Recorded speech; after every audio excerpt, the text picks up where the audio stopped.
તમે જોઈ રહ્યા છો 301B ફિઝિક્સનું ચોથા યુનિટનું ટ્રાન્ઝિસ્ટર અને તેની લાક્ષણિકતાઓ. બરાબર. તો અત્યાર સુધીને આપણે જોયું એ પ્રમાણે અત્યારે આપણે શેની વાત કરતા હતા? ટ્રાન્ઝિસ્ટરના કેટલા પ્રકાર છે અને એના આધારે એના જોડાણના આધારે એમ્પ્લીફાયરના કેટલા પ્રકાર છે? 3. Common emitter, common base, common collector. જેમાં આપણે કોમન એમીટર પરિપથ છે એનું કાર્ય પ્રણાલી કેવી રીતે કામ કરે છે એ જોઈ લીધેલું, અને પ્લસ એ પણ જોયું હતું કે એનું ઇનપુટ લાક્ષણિકતા શું છે, આઉટપુટ લાક્ષણિકતા બાકી હતી. બરાબર. તો ઇનપુટ લાક્ષણિકતા જોવા માટે આપણે એક આકૃતિ ડ્રો કરી હતી. હું ફરી અત્યારે બતાવું છું કેમ કે એ જે આકૃતિ છે એ જ ઇમ્પોર્ટન્ટ છે. તો એમાં શું કર્યું હતું આપણે? આજે આપણે આઉટપુટ લાક્ષણિકતા જોઈશું, એના માટે પણ આકૃતિ ઇમ્પોર્ટન્ટ છે. તો શું કરવાનું? આપણે જોઈએ છે કોમન એમીટર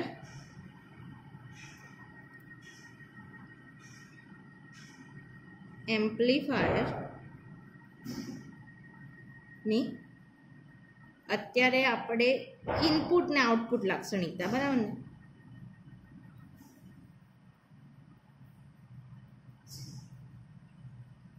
આપણે આઉટપુટ જોવાની છે, ઇનપુટ કાલે જોઈ ગયા, પણ આપણે એકવાર રિવાઇઝ કરી લઈએ.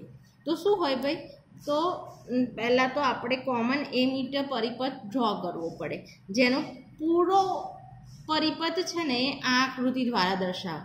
આપણે જો કે પહેલાં જ્યારે એની સમજૂતી આપી ત્યારે ટ્રાન્ઝિસ્ટર ડ્રો કરેલો, ને પછી એને બેટરી, એમીટર, કલેક્ટર, એમીટર બેઝને છે એ ફોરવર્ડ બાયસ, અને આપણું છે કલેક્ટર અને બેઝને રિવર્સ બાયસ આપીને બતાવી દેતા હતા. પણ પૂરી આકૃતિ શું છે? તો પહેલાં એ સિમ્બોલ દર્શાવવો પડે ટ્રાન્ઝિસ્ટરનો. અને મેં તમને દર વખત કીધું છે જે વસ્તુ કોમન લેવાની છે એ નીચે આવી જોઈએ. તો અહીં આપણે એ મીટર છે તો એ તો નીચે જ આવે છે, એટલે અહીં તો સિમ્પલ આ જ આકૃતિ આવશે. તો આ છે આપણું એ મીટર, બેઝ, કલેક્ટર. તો શું કરવું પડે? પહેલાં તો મારે પ્રવાહ માપવો પડે કે અહીં કેટલો પ્રવાહ જાય છે ટ્રાન્ઝિસ્ટરમાં. એના માટે એ મીટર લગાવવું પડે. દરેક જગ્યાએ પહેલાં પ્રવાહનું માપન કરવા માટે એ મીટર વપરાય. તો અહીં પણ આપણે એ મીટર લગાવી દઈશું, અહીં પણ એ મીટર લગાવીશું. બરાબર. તો અહીં જે પ્રવાહ હશે એ કયું હશે? આઈસી. અહીં જે પ્રવાહ હશે એ હશે આઈ, અને અહીં અંદર દાખલ થતો પ્રવાહ છે આપણો આઈબી. બરાબર. એ આપણને અહીં એ મીટર દ્વારા મળશે. પછી શું કરવું પડશે? તો આપણે આગળ જઈશું તો આપણે વોલ્ટમાં, આ છે કોમન હોય તો શું કરી દેવાનું? પહેલાં તમારે એક આખી લાઈન ડ્રો કરી દેવાની આમ લાંબી, કેમ કે એ બધા તારોમાં કોમન છે.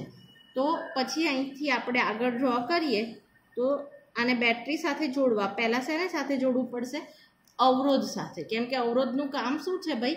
કે વોલ્ટેજનું નિયમન કરશે, કે આપણે કેટલા પ્રમાણમાં વોલ્ટેજનું નિયમન થાય. એટલે શેનું નિયમન થશે? પ્રવાહનું. એટલે અહીં આપણે જોડીશું રિયોસ્ટેટ, એટલે કે અવરોધ, આ રીતે. અને પછી અહીં બેટરી જોડવામાં આવશે એને સમાંતરમાં. બરાબર. એ જ પ્રમાણે અહીં પણ રિયોસ્ટેટ સાથેનું જોડાણ દર્શાવી દઈએ. અહીં જગ્યા મોટી લેવી પડે, નાની છે પણ. તો અહીં રિયોસ્ટેટ બતાવીએ,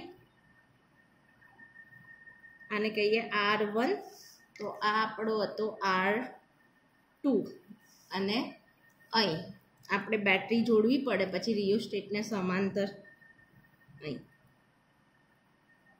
હવે બેટરી કેવી જોડવી એના માટે જોવું પડે કે આપણું ટ્રાન્ઝિસ્ટર કયા પ્રકારનું છે. જો NPN હોય તો બહાર જતો એરો દર્શાવવો પડે, એટલે આ હોય N, આ P પ્રકાર, નહીં N પ્રકારની અર્ધવાહકો જોડેલી હોય. તો આપણે હંમેશા એમીટર જંકશન છે કેવું હોવું જોઈએ? Forward bias. એટલે અહીં નેગેટિવ છે તો ફોરવર્ડ બાયસમાં નેગેટિવ હોય તો નેગેટિવ તાર સાથે જ જોડવામાં આવે, અને અહીં પોઝિટિવ હોય તો પોઝિટિવ સાથે. તો આ રીતે બેટરી જોડવામાં આવે. તો આ ફોરવર્ડ બાયસ. આ બેઝ સાથે જોડેલું છે, આ તો ગ્રાઉન્ડ છે, એટલે અહીં એમીટરનો એટલો કોઈ રોલ હોય નહીં. એટલે અહીં લખાય, જે બેટરી છે એને કહીશું આપણે VBB. બરાબર. અને અહીં જે છે પ્રવાહને આ રીતે એરો વડે દર્શાવીએ. પછી બીજું અહીં પ્રવાહ દર્શાયો તો આપણે જોવું પડે કે અહીં આપણે વોલ્ટેજ કેટલો આપીએ છીએ આ બે તાર વચ્ચે, બેઝ અને એમીટર વચ્ચે. એટલે અહીં બંને વચ્ચે શું જોડીશું? વોલ્ટમીટર. અને જેને કહીશું કોના વચ્ચેનો વોલ્ટેજ છે? તો વોલ્ટ છે બેઝ અને એમીટર, એટલે VBE. કશું યાદ રાખવાનું છે નહીં, હે લોજિકલી વિચારો તો કશું છે નહીં. એવી રીતે અહીં પણ વોલ્ટેજ આપણે માપવા પડે. એટલે અહીં શું છે ભાઈ? આપણો વોલ્ટેજ છે V, કલેક્ટર અને એમીટર વચ્ચે છે એટલે VCE. તો આવા પ્રકારની આકૃતિ તમારે દોરવી પડે. સેકન્ડલી અહીં કલેક્ટર જોડે છે એ જોડાણ શેનું હોય? હંમેશા રિવર્સ બાયસનું. તો અહીં નેગેટિવ છે તો અહીં શું આવશે? પોઝિટિવ. પછી અહીં નેગેટિવ, પછી અહીં પોઝિટિવ, પછી અહીં નેગેટિવ. આ બેટરી VCC છે. અને રિવર્સ બાયસ હોય તો બેટરી વધારે વોલ્ટની જોડવામાં આવે છે, જે દર વખતે કીધેલું છે. તો આ પ્રકારની આકૃતિ આપણે દોરવાની છે. હવે જુઓ, તમારે શું કહેવાનું છે? તો લાક્ષણિકતા એટલે શું? મેં કાલે પણ સમજાયું. તો પહેલાં આપણે ઇનપુટ લાક્ષણિકતા જોઈ હતી. તો ઇનપુટ લાક્ષણિકતા એટલે શું ભાઈ? તો ઇનપુટ પ્રવાહ IB અને ઇનપુટ વોલ્ટેજ વચ્ચેનો સંબંધ દર્શાવતો આલેખ છે, એને શું કહેવાય? ઇનપુટ લાક્ષણિકતા.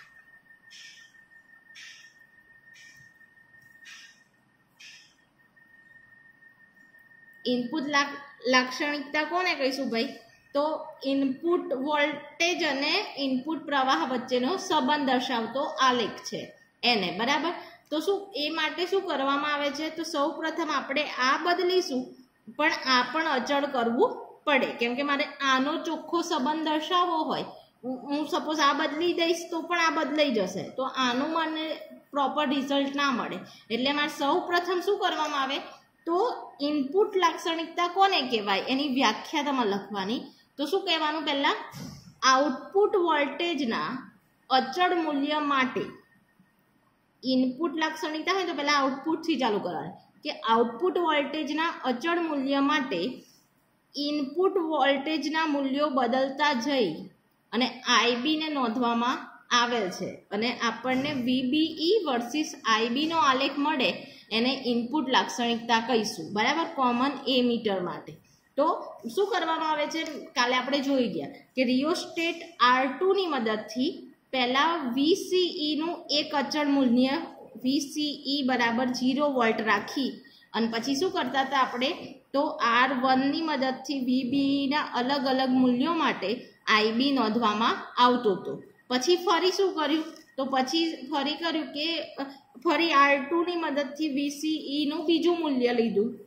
કોઈ પણ લઈ શકો, 10, 5 વોલ્ટ લીધેલું, 10 પણ લઈ શકો. એ વોલ્ટ લઈ અને ફરી પાછું આ પ્રયોગનું પુનરાવર્તન કર્યું. એટલે કે R1 ની મદદથી આપણે VBE ના અલગ અલગ મૂલ્યો માટે IB નોંધ્યો હતો. અને જેના કારણે આપણને આલેખ મળ્યો હતો એ કેવો મળ્યો હતો? PN જંકશન ડાયોડ જેવો જ મળ્યો હતો, જે અહીં આપણે દર્શાવીએ. તો એ આલેખ આ રીતે હતો.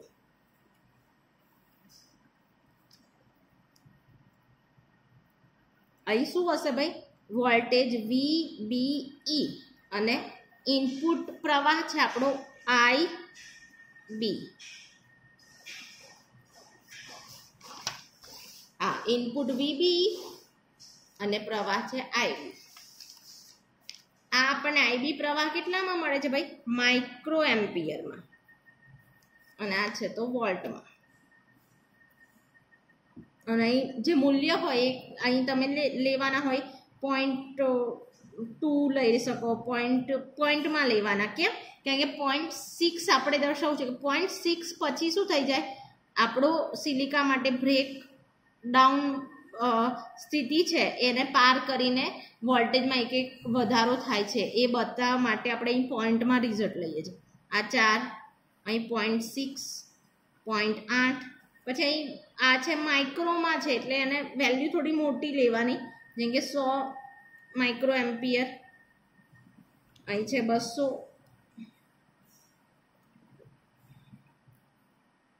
અહીં 300, બરાબર ને? તો આપણને આપણને અહીં કેવું મળ્યું તો કે જ્યારે 0 હતું VCE જ્યારે આપણે અચળ રાખ્યો તો આઉટપુટ વોલ્ટેજ 0 ત્યારે આપણને ગ્રાફ કેવો મળતો હતો કે પહેલાં તો શરૂઆતમાં વોલ્ટેજ વધે એમ પ્રવાહ કશો મળતો નહોતો, પછી ધીમે ધીમે વોલ્ટેજ વધતો ગયો અને 6 પર આવ્યું એટલે વોલ્ટેજમાં થોડો એવો વધારાથી પ્રવાહમાં એકાએક વધારો જોવા મળે છે, એટલે PN જંક્શન જેવો જ આલેખ મળ્યો. આને કહીશું VCE બરાબર 0 વોલ્ટ. અને ત્યારબાદ આપણે જ્યારે 5 વોલ્ટ રાખ્યું ને તો આ ગ્રાફ આપણને કેવો મળ્યો, આમ જ અહીંથી 0 0 થી ચાલુ થતો ગયો અને થોડો નીચે મળ્યો, બીજું કંઈ નહીં. 6 થી આપણને અપ મળ્યો પણ એ થોડો આ રીતે. અને આ છે VCE બરાબર 5 વોલ્ટ. બરાબર. તો જે શું આ આલેખ પરથી પછી આપણે લખવાનું 2 પોઈન્ટ લખ્યા હતા કે ઉપરનો આલેખ શું દર્શાવે છે કે જ્યારે VCE બરાબર 0 હોય, બરાબર ને, એટલે કે અહીં આઉટપુટ વોલ્ટેજ 0 એટલે પ્રવાહ પણ લગભગ 0 હશે.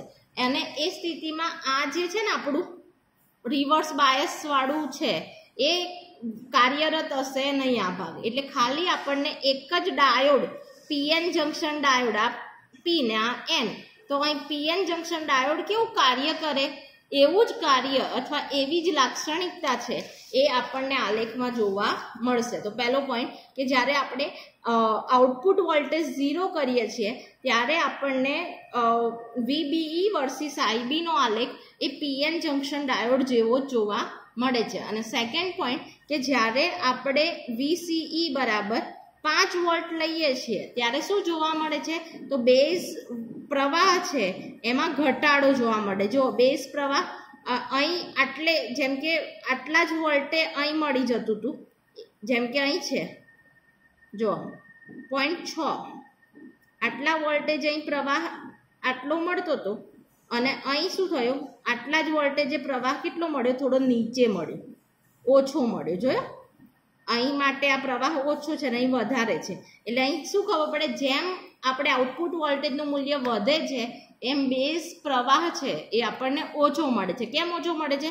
કેમ કે જેમ વોલ્ટેજ આઉટપુટ વોલ્ટેજ વધશે એમ રિવર્સ બાયસ વધશે, રિવર્સ બાયસ વોલ્ટેજ વધશે, એના કારણે શું થશે ડેપ્લેશન સ્તરની પહોળાઈ છે એ વધશે અને જેને કારણે બેઝનો જે એરિયા છે એ ઘટશે અને એના કારણે પછી બેઝ પ્રવાહ છે IB એ કેવું થશે, ઓછું થશે. તો આ આપણી શું કહેવાય આને ઇનપુટ લાક્ષણિકતા કહેવાય છે. બરાબર, જે આપણે કાલે ડિટેલમાં જોયેલું પણ આ ઇમ્પોર્ટન્ટ છે, પૂછાશે. અને હવે જોઈએ આઉટપુટ લાક્ષણિકતા. તો કોમન એમીટર પરિપથની આઉટપુટ લાક્ષણિકતા. બરાબર, તો એના માટે હું કેમ દર વખતે આકૃતિ તમારા સામે દોરું, કેમ કે તમને આઈડિયા આવે. આ આકૃતિ આવડી તો બધું આવડ્યું, દર વખતે ડ્રો કરવી પડશે. તો શું આવે, પહેલા આપણે ટ્રાન્ઝિસ્ટર ડ્રો કરીએ.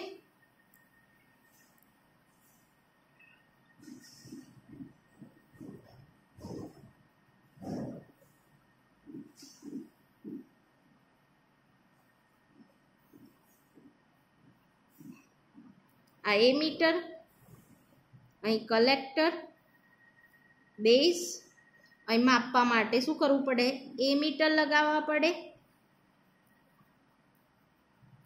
અહીં આપણને આ છે આપણું એમીટર, બેઝ, કલેક્ટર. બરાબર ને.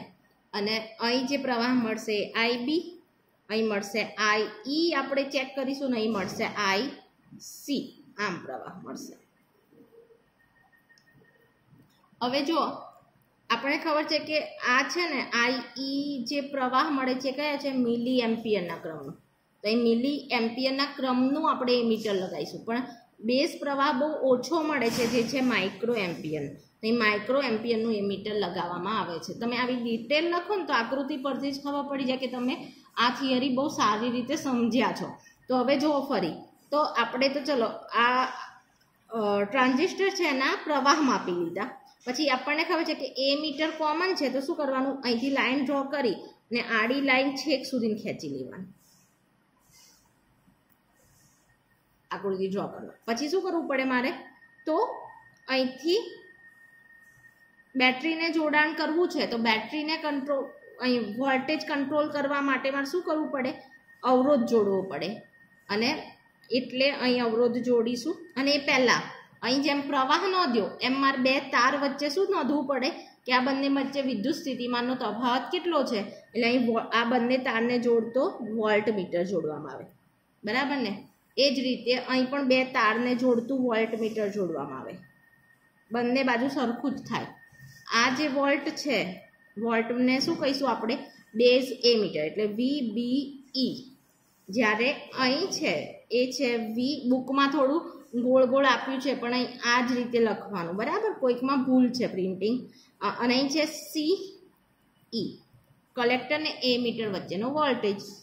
ઓકે, તો હવે મારે શું કરવું પડે? અહીં વોલ્ટેજ કંટ્રોલ કરવા માટે રિયોસ્ટેટ જોડવું પડે, એટલે કે અવરોધ, કે અહીં જેટલો મારે જોઈતો હોય એટલો હું લાવી શકું એમ. અને R1 કહીએ. અને એનું જોડાણ આપણી આ બેટરી સાથે જોડાશે. બરાબર? જે બેટરી સમાંતર હોય રિયોસ્ટેટને. બરાબર? એ જ રીતે અહીં પણ રિયોસ્ટેટ જોડવું પડે. અને શું કરવું પડે? અહીં બેટરી, અહીં રિયોસ્ટેટ અને એને સમાંતર બેટરી.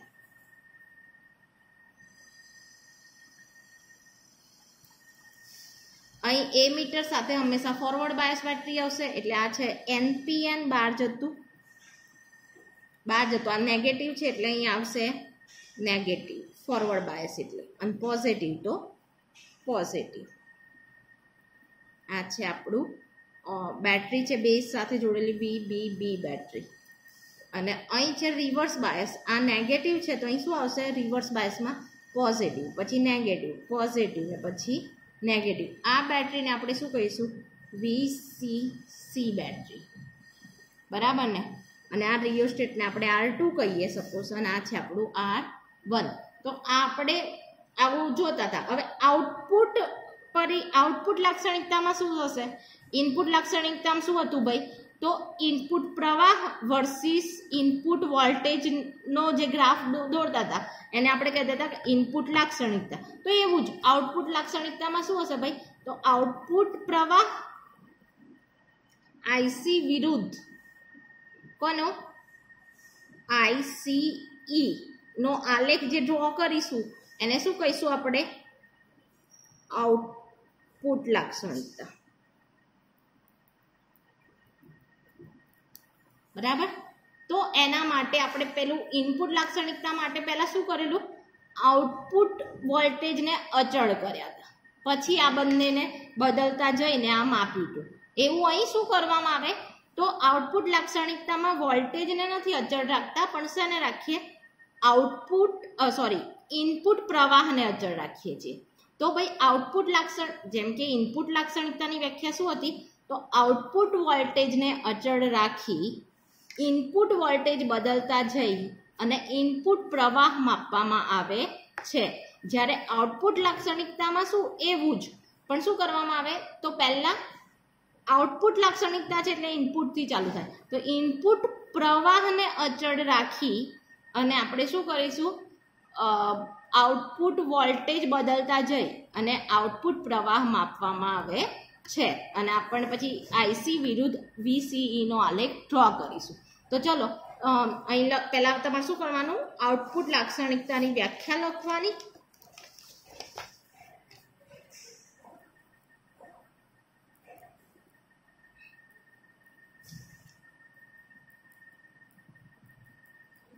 તો આઉટપુટ લાક્ષણિકતાની વ્યાખ્યા છે બધા માટે કોમન એ મીટર, કોમન બેઝ, કોઈ પણ માટે. એમાં શું કરવામાં આવે? તો આઉટપુટ છે તો ઇનપુટથી ચાલુ થાય. તો ઇનપુટ પ્રવાહના અચળ મૂલ્ય માટે આઉટપુટ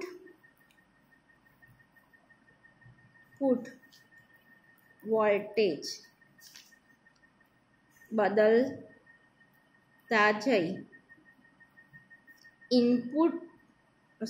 આઉટપુટ વોલ્ટેજ બદલતા જઈ અને આઉટપુટ પ્રવાહ માપવામાં આવે છે. અને ત્યારબાદ કોનો ગ્રાફ? તો આઉટપુટ વોલ્ટેજ વર્સિસ આઉટપુટ પ્રવાહ. અહીં આપણે તો કોમન વ્યાખ્યા કરીએ છીએ એટલે અહીં લખીએ. ત્યારબાદ આઉટપુટ પ્રવાહ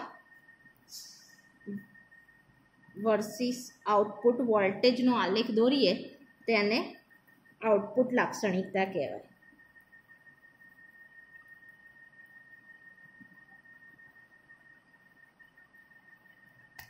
હવે જો તો માટે અહીં કોમન એમીટર માટે શું થશે? તો લખવાનું કે કોમન એમીટર માટે આઉટપુટ પ્રવાહ કોણ છે અને ઇનપુટ પ્રવાહ કોણ છે? તો અહીં લખવાનું કે કોમન એમીટર પરિપથમાં આઉટપુટ લાક્ષણિકતા મેળવવા, એક મિનિટ દેખાય છે,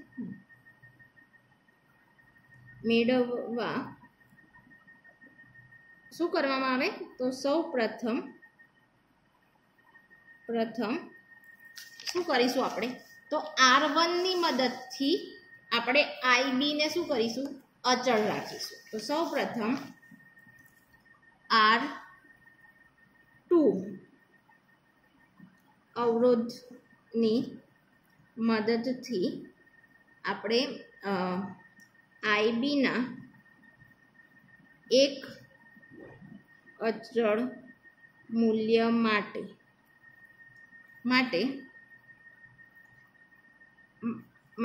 આપણે શું કરીશું? માટે આપણે અવરોધ R2 ની મદદથી આઉટપુટ વોલ્ટેજ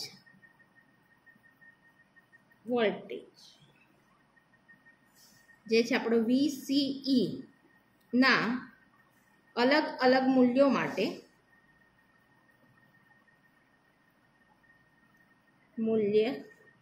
માટે આઉટપુટ પ્રવાહ 12 IC નીકળે છે. IC ને માપવામાં આવે છે. પછી તમારે લખવાનું કે આ જ રીતે આ જ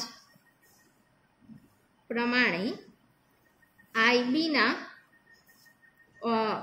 બીજા 2-3 મૂલ્યો માટે આ પ્રયોગ પુનરાવર્તન કરવામાં આવે છે. પછી શું કરીશું? જેમ કે IB છે માઇક્રો એમ્પિયરમાં છે તો પહેલા 100 એમ્પિયર એનું મૂલ્ય લીધું અને પછી આપણે આ VCE ને બદલતા જઈને IC નાખ્યો. એ રીતે IB નું બીજું 200 લો, પછી 300 લો, પછી આપણે VCE ને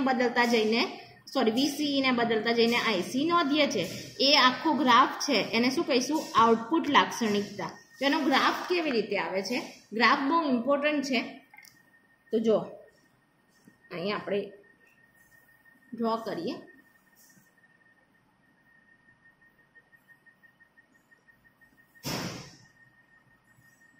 તો અહીં આપણને જે મળશે શું? આઉટપુટ વોલ્ટેજ જે છે બહાર જતો વોલ્ટેજ છે VCE, હે ને, અને બહાર જતો પ્રવાહ છે IC. હવે આ માઇક્રો એમ્પિયરમાં નથી મળતું, આ છે મિલી એમ્પિયર અને આ વોલ્ટમાં, બરાબર ને? તો અહીં તો આપણે જેમ વોલ્ટ લેતા હતા એ જ પ્રમાણે વોલ્ટ આપણે લઈ શકીએ. તો અહીં વોલ્ટનું અહીં માઇક્રો એમ્પિયરમાં હોત તો અહીં પોઈન્ટમાં વોલ્ટ બદલવા પડે, કેમ કે એકદમ જલ્દી બદલાઈ જાય, બહુ નાનું મૂલ્ય છે. અહીં મિલી એમ્પિયરમાં છે એટલે અહીં વોલ્ટના મૂલ્યના ગાળા તમે લઈ શકો, 1, 2 તમારી મરજી પ્રમાણે લઈ શકો. હા, 5, 10 લો તો પણ કંઈ ફરક ના પડે. 1, 2, 3 પણ આ સ્ટાન્ડર્ડ છે 5. અને જ્યારે અહીં તમારા બુકમાં એવું આપ્યું છે કે અહીં મિલી એમ્પિયરનો જે વોલ્ટના ગાળા છે ને એ પોઈન્ટ અઢીના લીધા છે, તો આપણે પણ એવું કરીએ. અહીં છે 2.5, અહીં છે 5, પછી અહીં હશે 7.5 અને પછી આવશે 9 કે 10 અઢી 10 હા તો 10 બરાબર. તો આ પ્રકારે ગ્રાફ છે. હવે શું કરીએ ભાઈ, તો આપણને ખબર છે કે તો એ ગ્રાફ કે પહેલાં ગ્રાફ ડ્રો જ કરી દઈએ. કેવી રીતે તમારે ડ્રો કરો, તો અહીં આપણે આઉટપુટ વોલ્ટેજ વર્સિસ આઉટપુટ પ્રવાહનો ગ્રાફ છે. તો પહેલાં આ રીતે લાઈન ડ્રો કરવાની તમારે સીધી, અને પછી આપણે આ રીતે આકૃતિ ડ્રો કરો. પછી આપણે સમજીએ ગ્રાફને. આમ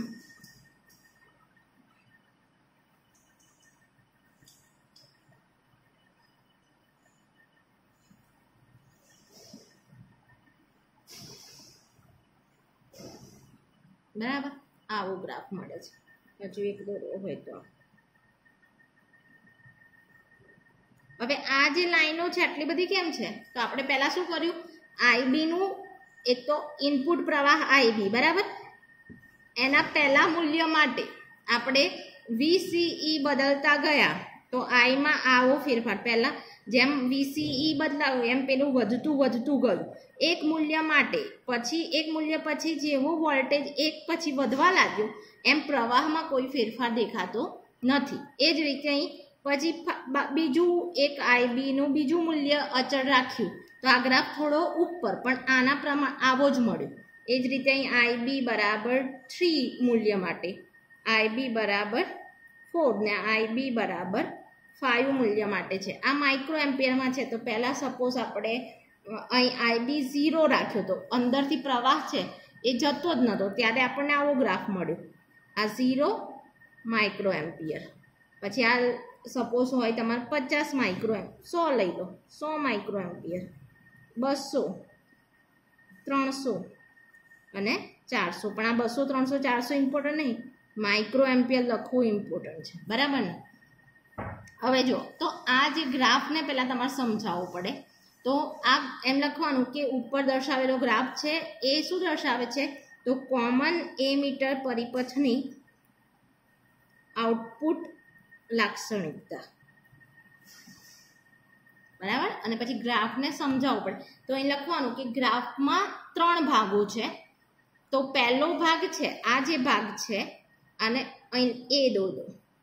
તો ઓ એ લાઈન ની ડાબી બાજુનો ભાગ એટલે કે આ ભાગ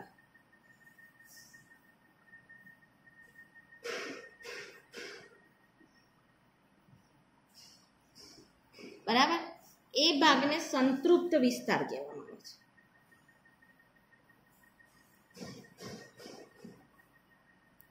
બરાબર. તો અહીં લખીએ સંતૃપ્ત વિસ્તાર, સમજાવીએ કે શું છે. અહીં 3 ભાગ પડે છે. જો એક તો આ ભાગ, એક આ ભાગ, અને જ્યારે આઈબી બરાબર 0 હોય એ આ નીચે વાળો ભાગ.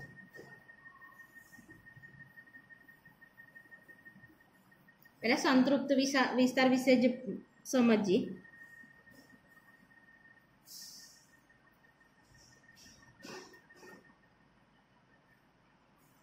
બરાબર. તો અહીં લખવાનું કે ઓએ છે, ઓએ રેખાની ડાબી બાજુના વિસ્તારને, ઓએ રેખાની ડાબી બાજુવાળા વિસ્તારને શું કહીશું આપણે, સંતૃપ્ત વિસ્તાર કહે છે. હવે આમાં થાય છે શું, આમાં શું થાય ભાઈ કે આપણો વીસીઈ બરાબર ને, જે રિવર્સ વોલ્ટેજ એ ખરેખર કેવો હોવો જોઈએ. ખરેખર આપણે રિવર્સ બેટરી છે ને હંમેશા કેવી વાપરીએ છીએ ભાઈ, વધારે વાપરીએ છીએ. ખબર છે ને, રિવર્સ બેટરી આપણે 2 વાર જોડીએ આવું, પ્લસ માઇનસ. એટલે હંમેશા રિવર્સ જે આપણો વોલ્ટેજ હોય એ હંમેશા વધારે હોવો જોઈએ. તો પણ એવી સ્થિતિ, આ સ્થિતિમાં શું થશે ભાઈ, તો આપણો રિવર્સ વોલ્ટેજ છે અહીં વીસીઈ એ વધારે હોવો જોઈએ. પણ અહીં એ કન્ડિશન છે કે જ્યાં વીસીઈ છે ને એ આપણા ફોરવર્ડ બાયસનો વોલ્ટેજ કરતાં કેવો છે, ઓછો છે. એટલે વીસીઈ કેવો છે, આમ ઓછો છે કમ્પેર ટુ આ બાજુ છે બેઝ એમીટર એટલે VBE કરતા, એટલે VBE વધારે છે અને VCE ઓછો છે. તો એવી કન્ડિશનમાં શું થશે, તો આ તો વધારે છે VBE એટલે એ ફોરવર્ડ બાયસ તરીકે કામ કરશે અને આ રિવર્સ બાયસ કમજોર છે એટલે એ બાજુનું કલેક્ટર જંક્શન છે ને એ પણ શેના તરીકે કામ કરશે, રિવર્સ બાયસ તરીકે નહીં પણ કોના જેમ કાર્યરત થશે, ફોરવર્ડ બાયસ તરીકે, બરાબર. અને એના કારણે આપણા બંને પ્રકારનું જંક્શન, એમીટર જંક્શન અને આ બાજુનું કલેક્ટર જંક્શન, એ બંને છે એ ફોરવર્ડ બાયસમાં આવી જશે અને જેના કારણે આપણને જે પ્રવાહ મળશે ને એ કેવો મળશે, સંતૃપ્ત, કેમ કે બધું ફોરવર્ડ બાયસ છે એટલે ઇઝીલી વહી જશે અને એ કન્ડિશનમાં આપણને જે ગ્રાફ એ કયો ભાગ દર્શાવે છે, તો એ સંતૃપ્ત વિસ્તાર, કે જ્યાં શું થાય છે ભાઈ, તો એ લખવાનું કે જ્યારે વી આપણો આઉટપુટ VCE એ કેવો હોય, ઓછો હોય કમ્પેર ટુ VBE કરતા, બરાબર ને. એટલે રિવર્સ વોલ્ટેજ છે એ ફોરવર્ડ વોલ્ટેજ કરતાં ઘણો ઓછો હોય ત્યારે આ છે આપણું રિવર્સ, ખરેખર કલેક્ટર જંક્શન એ રિવર્સ બાયસમાં હોવું જોઈએ, એના બદલે એ ફોરવર્ડ બાયસમાં થઈ જાય છે. અને આવું થાય ત્યારે શું થાય છે, તો લખવાનું કે જ્યારે VCE less than to VBE ત્યારે શું થાય, ત્યારે આપણું કલેક્ટર જંક્શન ફોરવર્ડ બાયસ અને એમીટર તો ફોરવર્ડ બાયસમાં છે, એમીટર જંક્શન ફોરવર્ડ બાયસમાં રહેતા મળતું જે પણ આપણને કન્ડિશન છે આ વોલ્ટેજ ગ્રાફ એ અથવા મળતા વિસ્તારને શું કહેવામાં આવે છે, સંતૃપ્ત વિસ્તાર.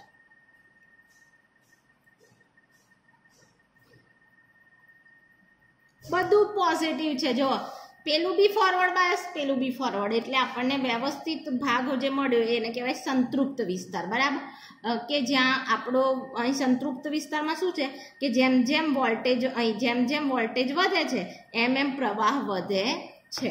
હવે જો બીજો વિસ્તાર આવ્યો આ નીચેવાળો જેને કહેવાય કટ ઓફ વિસ્તાર, તો એમાં શું થશે, સંતૃપ્ત વિસ્તારમાં જેમ અહીં શું થયેલું, બંને ભાગો છે એ કેવા બની ગયા હતા, ફોરવર્ડ બાયસ, એમ અહીં શું હશે, કટ ઓફ વિસ્તારમાં બંને જંક્શનો છે ને રિવર્સ બાયસ થઈ જશે.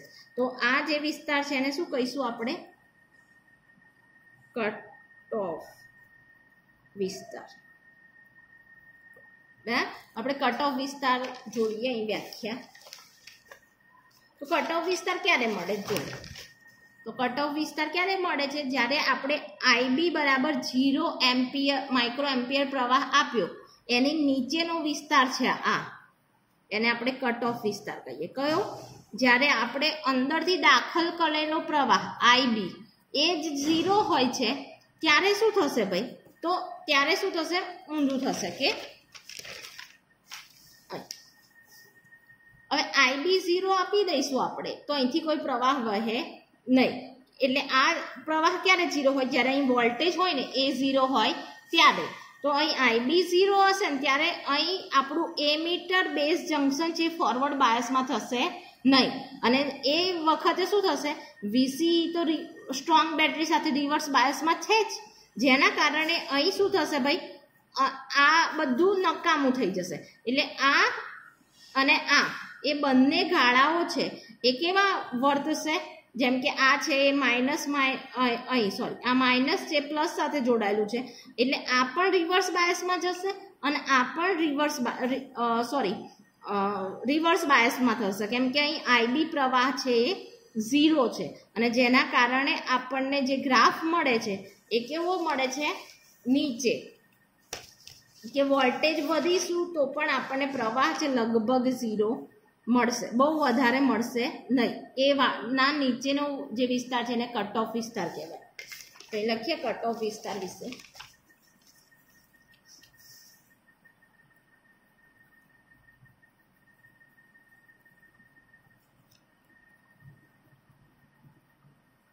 તો કટ ઓફ વિસ્તાર કોને કહીશું? તો લખવાનું કે આ કે આપણે જે બેઝ પ્રવાહ IB બરાબર 0 માઇક્રો એમ્પિયરનો અચળ પ્રવાહની નીચેનો વિસ્તારને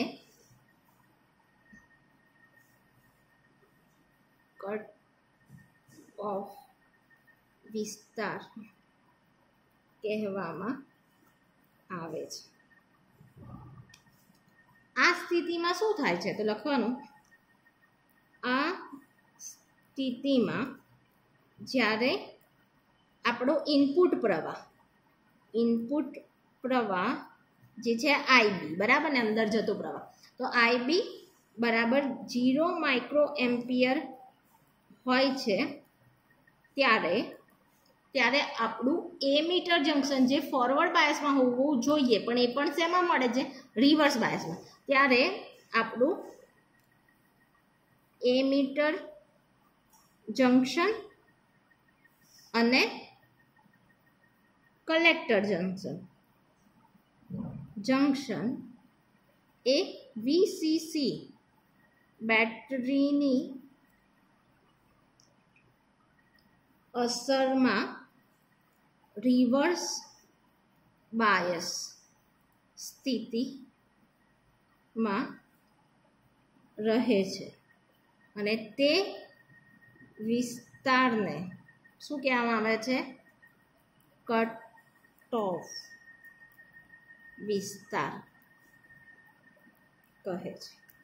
પડી ખબર? કટ ઓફ વિસ્તાર. તો બસ સંતૃપ્ત એટલે સારું, એટલે બંને જંકશનો છે એ ફોરવર્ડ બાયસમાં હોય અને કટ ઓફ એટલે સારું નહીં, એટલે એ સ્થિતિમાં બંને જંકશનો રિવર્સ બાયસમાં હોય.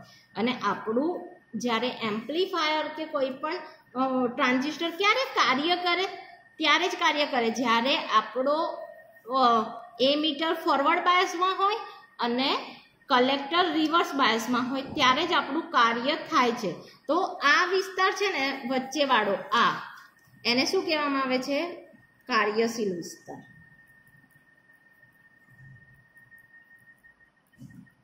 અને આપણા એમ્પ્લીફાયરમાં જે પણ કાર્ય થાય એ શેમાં થાય ભાઈ? આમાં બી કંઈ કામનું નથી, આ પણ કામનું નથી. કાર્યશીલ વિસ્તાર જ આપણો કામનો છે. તો હવે કાર્યશીલ વિસ્તારમાં શું થાય છે? જો તો આપણે કાર્યશીલ વિસ્તારમાં શું જોઈએ છે કે જેમ જેમ થોડો ટાઈમ પછી કે પ્રવાહ થોડો જેમ આપણે વોલ્ટેજ વધાર્યા એમ પ્રવાહ થોડો વધ્યો, પછી એક પોઈન્ટ પર આવી ગયા પછી શું થાય છે કે આપણે પ્રવાહ વધારીએ છીએ VCE એમ વોલ્ટેજ વધારીએ છીએ પણ પ્રવાહમાં ફેરફાર થતો નથી. તો આવા વિસ્તારને આપણે શું કહીએ છીએ? કાર્યશીલ વિસ્તાર. કે જ્યાં પ્રવાહનું મૂલ્ય છે એ આપણા આઉટપુટ વોલ્ટેજ પર આધાર રાખતું નથી. એવા ભાગને આપણે કહીશું કાર્યશીલ વિસ્તાર. તો એ લખી દઈએ ત્રીજું એરિયા.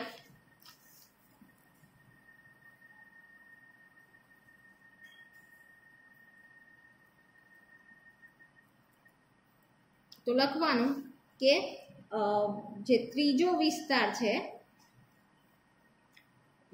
શું કહેવાય આને? આલેખનો મધ્યમ ભાગ વચ્ચેવાળો, બરાબર ને? તો આલેખનો મધ્ય ભાગ ને કાર્યશીલ વિસ્તાર કહે છે, બરાબર? અને ત્યાં શું થાય છે? ત્યાં આપણને ટ્રાન્ઝિસ્ટરમાં શું જોવા મળે ભાઈ? તો એમીટર જંકશન શેમાં હશે? ફોરવર્ડ બાયસમાં અને કલેક્ટર જંકશન શેમાં હશે? રિવર્સ બાયસ સ્થિતિમાં હોય છે, બરાબર ને? અને આલેખ પરથી શું દેખાય છે? તો પછી આપણને તો આલેખ પરથી કાર્યશીલ વિસ્તારમાં શું થાય છે? વોલ્ટેજ વધતા પ્રવાહ છે એ કેવો રહે છે? અચળ રહે છે. વિસ્તારમાં વોલ્ટેજ VCE ના મૂલ્ય બદલાતા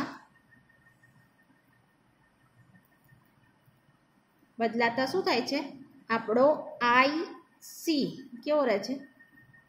અચળ રહે છે. જે દર્શાવે છે કે આઉટપુટ પ્રવાહ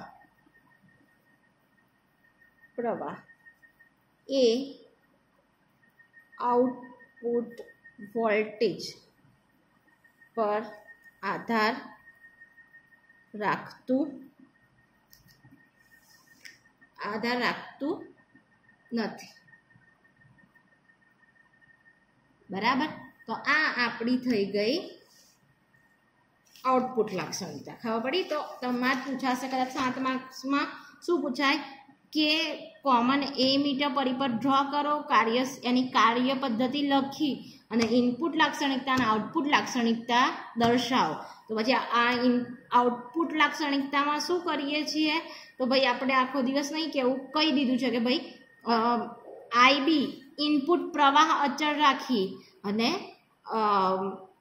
અહીં આઉટપુટ વોલ્ટેજ બદલતા જઈ અને આઉટપુટ પ્રવાહ છે એને માપીએ છીએ. બરાબર.